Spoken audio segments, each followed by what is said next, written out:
Diana Sanchez. I'm doing this speech on keto for my communications class. Right here is my note card. Okay, and the audience. Now you're done. Wait. Stay here.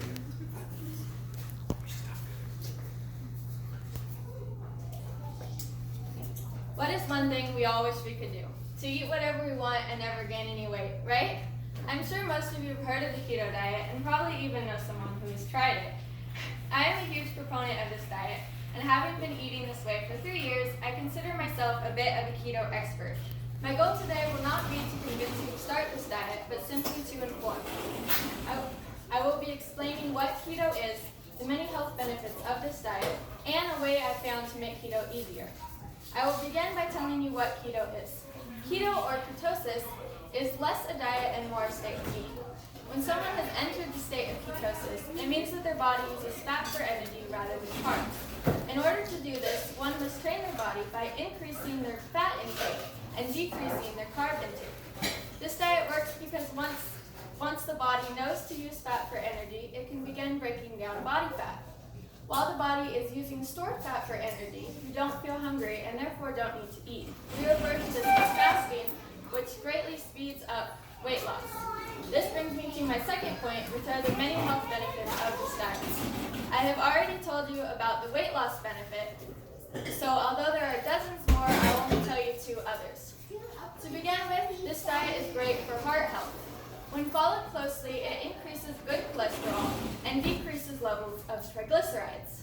Not only is this diet great for physical health, but it's also great for mental health. When someone is eating sugar, their moods can raise and fall depending on the amount of sugar in their system.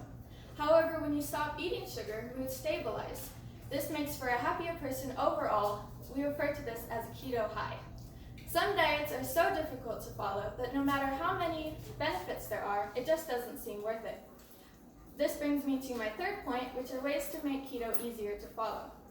Because this diet basically has 2 rules, high fat, low carb, it's pretty simple to follow. However, I found a couple tips and tricks to make it even easier. My first tip is to join keto Facebook pages. On these pages, people will post keto-friendly finds.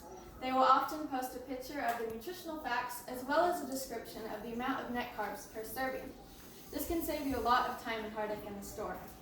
My second tip is meal prepping. Meal prepping is basically preparing all the food you will need for the week on one day, portioning it out in tubs, and putting it in the fridge. This way, all you need to do is grab a tub, heat up whatever needs to be warmed, and you're good to go. Being on the keto diet has changed the way I eat and even the way I think about food. Throughout the time I've been on this diet, I've learned what ketosis is, the many health benefits of eating this way, and ways to make keto even easier. I hope I've given you all a bit of insight into what it's like being on the keto diet. This concludes my speech. Thank you all for listening.